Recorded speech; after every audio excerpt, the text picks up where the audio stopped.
Welcome to sociology classes. मैं हूं आपका दोस्त शिबू।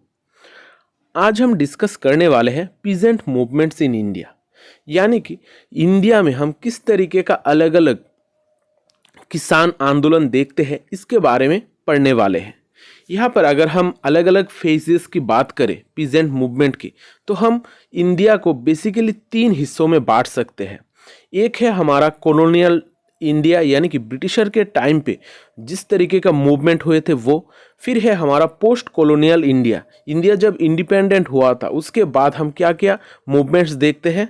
और फिर हम देखते हैं कॉन्टेम्पोररी इंडिया, यानी कि हम आजकल के जो टाइम पीरियड है यहाँ पर जो मूवमेंट देखते हैं, खासकर इस मूवमेंट को हम कहते हैं फार्मर्स मूवमेंट, यानी कि जो भी रिच पीजेंट है उनके मूवमेंट हम देखते हैं कॉन्टेम्पोररी इंडिया में।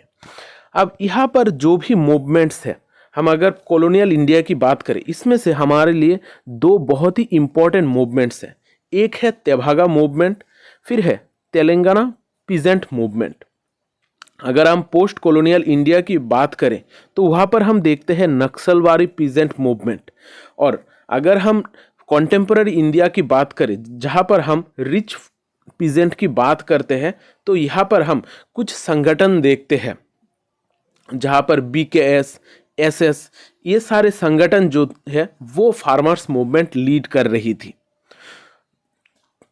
तो अगर आप मेरे क्लासेस पे नए हैं तो चैनल को ज़रूर सब्सक्राइब कर लीजिएगा, क्योंकि इस चैनल पे आपको बहुत सारे वीडियोस मिलने वाली है। यहाँ पर बहुत सारे एजुकेशनल प्लेलिस्ट्स है, आप लोग प्लेलिस्ट से इजीली चीज़ें ढूंढकर स्टडी कर सकते हो।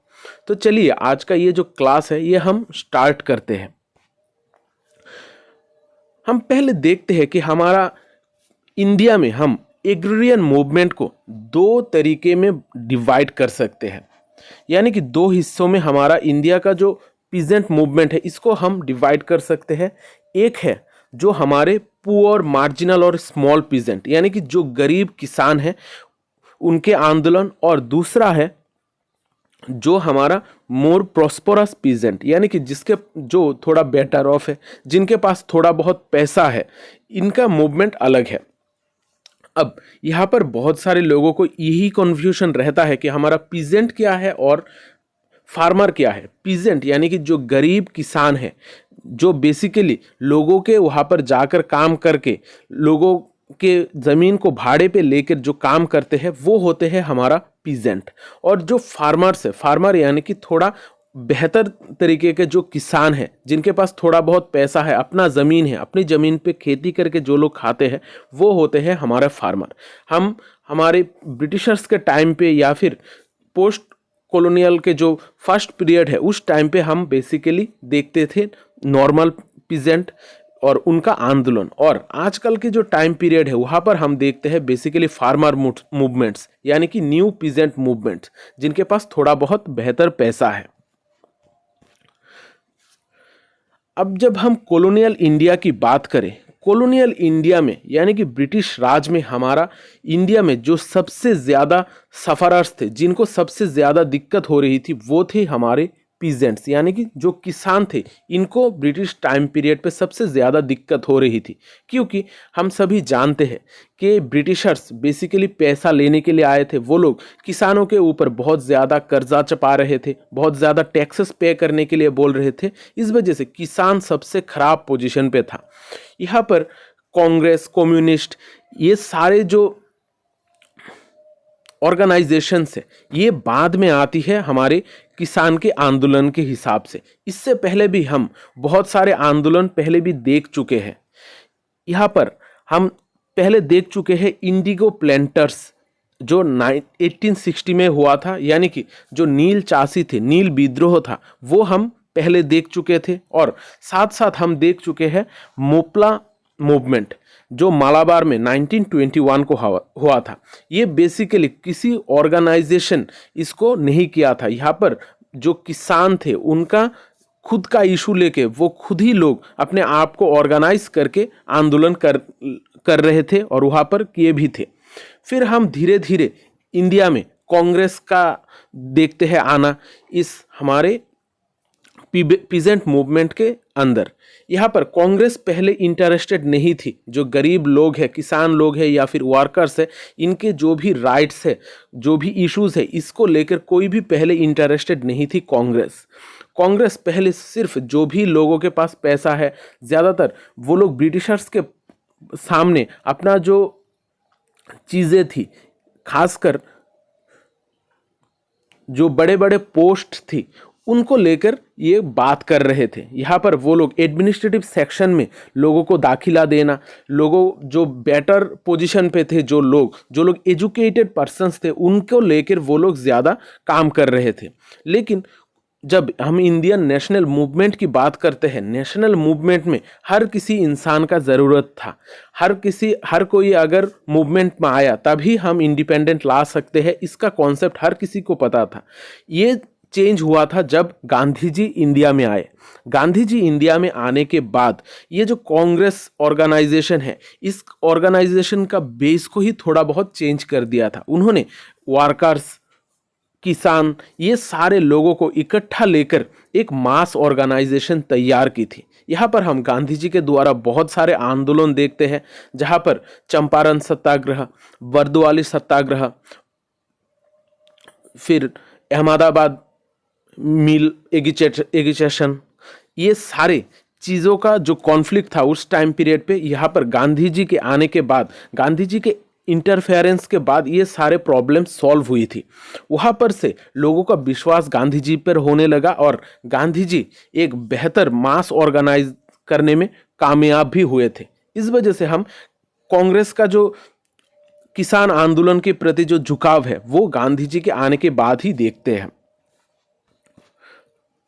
फिर इंडिया में जो कांग्रेस के अलावा भी जो एक ऑर्गेनाइजेशन थी जो किसानों को लेकर काम कर रही थी, वो था कम्युनिस्ट पार्टी ऑफ इंडिया, यानी कि सीपीआई।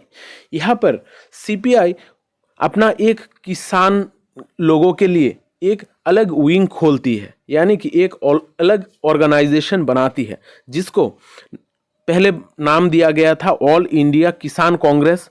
बाद में इसको रीनेम करके नाम दिया गया था ऑल इंडिया किसान सभा।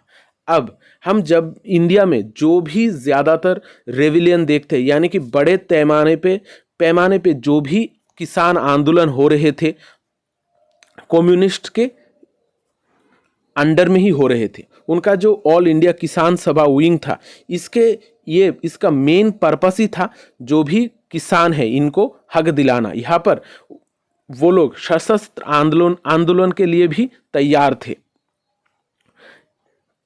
कम्युनिस्ट पार्टी का जो मेन टेक्टिक था वो था ग्रास रूट लेवल पे काम करना, यानी कि जो निचले वर्ग के लोग हैं, खासकर किसान, वर्कर्स, जो लोगों के यहाँ पर काम करके खाते हैं, इन सारे लोगों को लेकर एक साथ चलना। ग्रास रूट लेवल पे वो लोग काम करना ज़्यादा पसंद करते थे।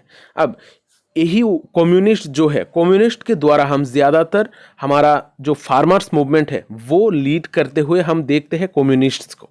कम्युनिस्ट के द्वारा जो दो इम्पॉर्टेंट हम कॉलोनियल इंडिया में मूवमेंट्स देखते हैं वो है तेभागा मूवमेंट इन बंगाल, यानी कि बंगाल में जो तेभागा मूवमेंट हुआ था। फिर देखते हैं हम तेलंगाना मूवमेंट जो हैदराबाद में हुआ था। अब ये तेभागा मूवमेंट बेसिकली है क्या? तेभागा मूवमेंट हुआ था 1946 से लेकर 1947 तक। यहाँ पर तेभागा मूवमेंट को स्टार्ट किया था ऑल इंडिया किसान सभा ने, जो सीपीआई का एक विंग है। तेभागा का मतलब है 3 शेयर्स ऑफ द क्रॉप, यानी कि 1/3 हिस्सा को कहा जाता है तेभागा। अब वहाँ पर बंगाल में किस तरीके का प्रॉब्लम चल रही थी, वहाँ पर जो भी किसान थे वो लोगों को रेंट पे करना पड़ रहा था बहुत ज़्यादा। वो लोगों को 1/2 रेंट पे करना पड़ रहा था, यानी कि वो जो भी उगाते थे इसका आधा हिस्सा उनको मालिकों को दे देना पड़ता था। इस वजह से वो लोग बहुत ही एक प्रॉब्लमेटिक सिचुएशन में चल रहे थे। यहाँ पर जो किसान है उनको कहा जाता था बर्गादार्स, और जो मालिक है उनको कहा जाता था जोतदार्स। यहाँ पर जोतदार्स और बर्गादार्स के बीच में एक बहुत ही कॉन्फ्लिक्टिंग सिचुएशन तैयार हो गई थी। यहाँ पर जो बर्गादार्स थे, यानी कि जो लोग किसान थे वो लोग चाह रहे थे कि उनका जो ये रेंट है, टैक्स है, ये बेसिकली कम कर दिया जाए, उनको सिर्फ 1/3 यानी कि तेभागा ही देना पड़े अपने मालिकों को। इसके लिए वो लोग प्रोटेस्ट करना स्टार्ट कर दिए थे। अब ये प्रोटेस्ट एक अलग फेज पे पहुंच गया जब ये बर्गादार्स जो है यानी कि शेयर क्रॉपर्स जो है, जब उन्होंने जोतदार्स को अपना फसल देने से इनकार कर दिया। यानी कि वो लोग को अगर डिमांड 1/3 का जो डिमांड है वो अगर फुलफिल नहीं हुआ तो वो लोग अपना कोई भी फसल नहीं देंगे। वो लोग हार्वेस्टिंग सीजन के टाइम जो फसल था वो सारे फसल लेकर खुद के घर को चले गए थे। खुद के घर में जो भी गोडाउन है वहां पर वो लोगों ने इसको रख दिया था। अब इसके वजह से क्या प्रॉब्लम हो गई थी, जो जोतदार्स थे उनके पास पावर था, उनके पास सरकार का सपोर्ट था, तो उन्होंने उनके मदद से उसके ऊपर जो किसान थे उनके ऊपर, उनके घरों के ऊपर बहुत ज़्यादा लाठीचार्ज चलवाई। वहाँ पर बहुत सारे लोग इंजूर्ड भी हुए थे। इस वजह से ये जो तेभागा मूवमेंट है ये बहुत ही एक इम्पॉर्टेंट मूवमेंट था हमारा एग्रीरियन स्ट्रगल इन इंडिया में। यहाँ पर जो ये मूवमेंट था ये आखिरकार फेल हो गया था। यहाँ पर जो भी किसान थे उनको उतना ज़्यादा इम्पोर्टेंस नहीं दिया गया था क्योंकि पावर जो था वो बेसिकली जोतदार्स के पास था। लेकिन फिर भी ये मूवमेंट फेल होने के बावजूद भी ये इंडिया का जो एग्रीरियन स्ट्रगल है इसमें बहुत इंपॉर्टेंट एक रोल निभाता है और इससे इन्फ्लुएंस्ड होकर बाकी बहुत सारे मूवमेंट में हम बाद में इंडिया में देखते हैं। अब देखते हैं Telangana peasant movement. Telangana peasant movement 1946 से लेकर 1951 तक चला था। यहाँ पर ये ब्रिटिश के टाइम पीरियड से स्टार्ट होकर जब इंडिया इंडिपेंडेंट हो गई उस टाइम पीरियड तक ये चीज़ चला था। अब ये एक बहुत ही रेविलियन टाइप का एक मूवमेंट था। ये बेसिकली हैदराबाद का जो निज़ाम है उसके एगेंस्ट में ये मूवमेंट था। वहाँ पर हैदराबाद का जो निज़ाम है वो अपना पावर बहुत ज़्यादा दिखा रहे थे। वो लोग लैंड लॉर्डिज़म, वहाँ पर बहुत ज़्यादा ऑपरेसिव लैंड लॉर्डिज़म चल रहा था। यानी कि जो भी किसान थे उनको बहुत ज़्यादा शोषण किया जा रहा था। साथ साथ उनके ऊपर बहुत सारे टैक्सेस, फिर रूल्स रेगुलेशन, ये सारे चीज़ें हैदराबाद का जो निज़ाम था वो उनके ऊपर इम्पोज कर रहा था। इस वजह से वहाँ पर जो किसान थे उनका प्रॉब्लम दिन ब दिन बहुत खराब होता जा रहा था।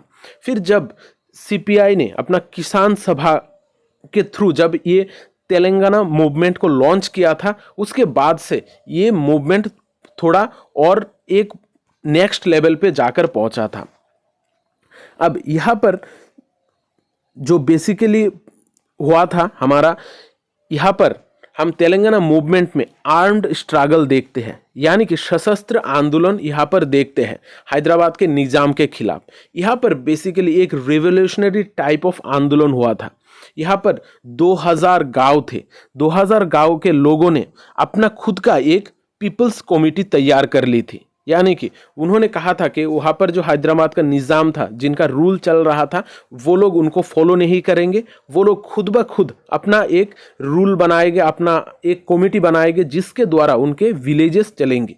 इस वजह से 2000 गांव एक साथ अपना पीपल्स कमेटी तैयार कर लेती है। और ये जो कमिटीज़ थी वहाँ के जो भी ज़मीन थी वो अपने आप को ले लिए थे, उन्होंने खुद के अंडर में ले लिए थे। साथ साथ उन्होंने खुद की आर्मी भी तैयार कर ली थी। और वहाँ का जो भी एडमिनिस्ट्रेटिव सिस्टम है वो लोग खुद ब खुद चला रहे थे, गांव के लोग ही चला रहे थे। यानी कि यहाँ पर हम देखते हैं कि एक बहुत बड़ा रिवोल्यूशन की तरह हो रहा था हमारे तेलंगाना पीजेंट मूवमेंट के टाइम पर।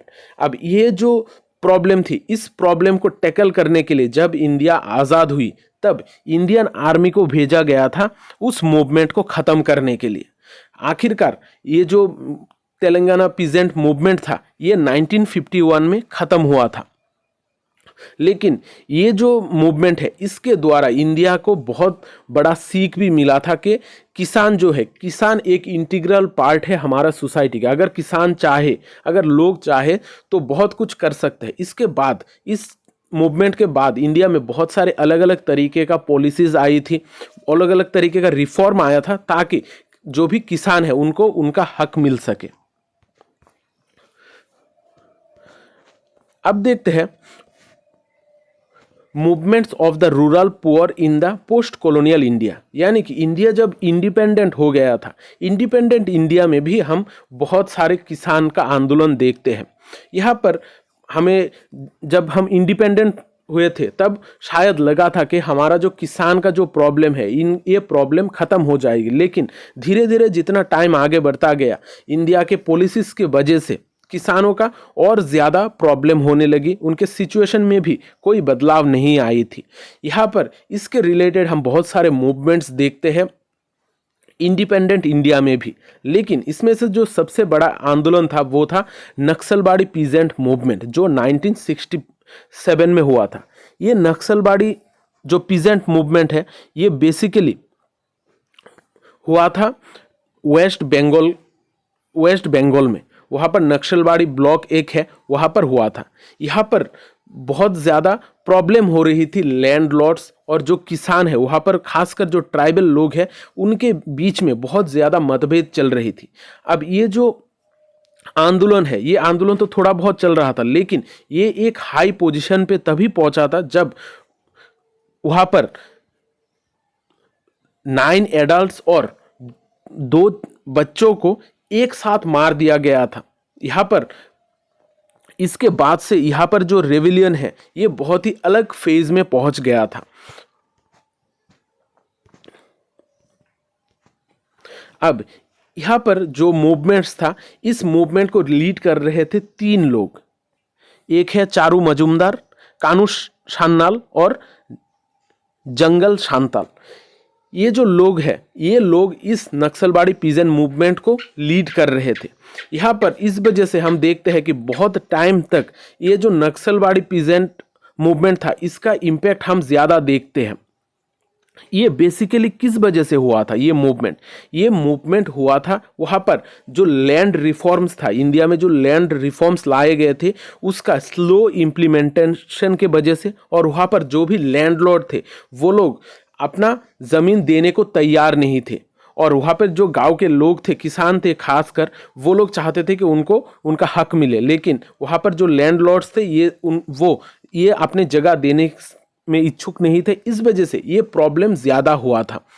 यहाँ पर ये जो नक्सलबाड़ी पीजेंट मूवमेंट है, इसके बाद उस एरिया पर बहुत टाइम तक ये प्रॉब्लम चलती ही आ रही थी। आज भी हम वहाँ पर इस चीज़ का इम्पैक्ट देखते हैं। अब देखते हैं the movements of the rich rural rich, यानी कि फार्मर मूवमेंट। यहाँ पर हम आजकल की जो टाइम पीरियड है, यहाँ पर भी किसानों का बहुत बड़ा आंदोलन देखते हैं। कुछ दिनों पहले भी हम 3 कानून को लेकर, किसान के लिए जो भी 3 कानून आए थे, इसको लेकर भी हम मूवमेंट कुछ दिनों पहले भी इंडिया में देख चुके हैं। यहाँ पर हम अगर इंडिया की रूरल रिच की बात करें, यहाँ पर 2 संगठन हैं जिनके द्वारा ये मूवमेंट्स ज़्यादा हो रही है। एक है भारतीय किसान यूनियन, फिर है शेतकर्णी संघ। भारतीय किसान यूनियन को पहली बार स्टार्ट किया था चारू सिंह ने। उन्होंने बेसिकली नेहरू का जो पॉलिसी था, राशियन मॉडल ऑफ नेशनलाइजिंग एग्रीकल्चर का, इसके ओपोजिट में जाकर ये भारतीय किसान यूनियन तैयार की थी। धीरे धीरे ये जो किसान यूनियन था ये किसानों के लिए बहुत ज़्यादा काम करने लगा था, और ये एक बहुत बेहतर एक इंस्टीट्यूशन बन गया था। इसका जो इन्फ्लुएंस है ये हम देखते हैं उत्तर प्रदेश, पंजाब और हरियाणा में। ये जो भारतीय किसान यूनियन है इसका इन्फ्लुएंस हम बहुत ज़्यादा देखते हैं। फिर चरण सिंह का मौत हो जाने के बाद हम उसके लीडरशिप में चेंज देखते हैं। अब ये जो भारतीय किसान यूनियन है इसको लीड कर रहे हैं महेंद्र सिंह टिकायत। अब देखते हैं शेतकर्णी संघ। शेतकर्णी संघ जो है वो बेसिकली हमारे गुजरात और महाराष्ट्र में देखा जाता है। वहाँ के जो भी किसान हैं इनके प्रॉब्लम्स को ये शेतकर्णी संघ ही डील करता है। इसका जो लीडर है, इसका लीडर का नाम है शरद जोशी। अब ये जो महाराष्ट्र और गुजरात में शेतकर्णी संघ है ये बेसिकली किन लोगों के इंटरेस्ट को लेकर बात करते हैं। वहाँ पर जो भी sugarcane, cotton, tobacco, grape, onion growers है, वहाँ पर जो भी खासकर किसान है, वहाँ पर उन लोगों का जो प्रॉब्लम्स है इसको लेकर ये शेतकर्मी संगठन काम करता है और वहाँ के जो पीजेंट है उनके लिए ये आंदोलन भी करता है। इस वजह से हम इंडिया में देखते हैं कि अलग अलग टाइम पीरियड पे, कॉलोनियल टाइम पे एक तरीके का आंदोलन हुआ था, फिर हम पोस्ट कॉलोनियल टाइम पे अलग देखते हैं, और कॉन्टेम्पररी इंडिया में खासकर हम फार्मर्स मूवमेंट यानी कि रिच पीजेंट्स मूवमेंट देखते हैं। आज का क्लास यहाँ पर ही ख़त्म करता हूँ। अगर क्लास से आपको कोई फ़ायदा हुआ है तो कमेंट करके ज़रूर बताना, और चैनल को सब्सक्राइब करके रखिएगा, क्योंकि इस चैनल पे आपको बहुत सारी एजुकेशनल वीडियोस मिलने वाली है। और वीडियो को लाइक और शेयर करना मत भूलना, क्योंकि शेयरिंग इज़ केयरिंग। तो मिलते हैं अगली क्लास में, तब तक अच्छे रहिए, स्वस्थ रहिए और लोगों में प्यार बांटते रहिए। जय हिंद।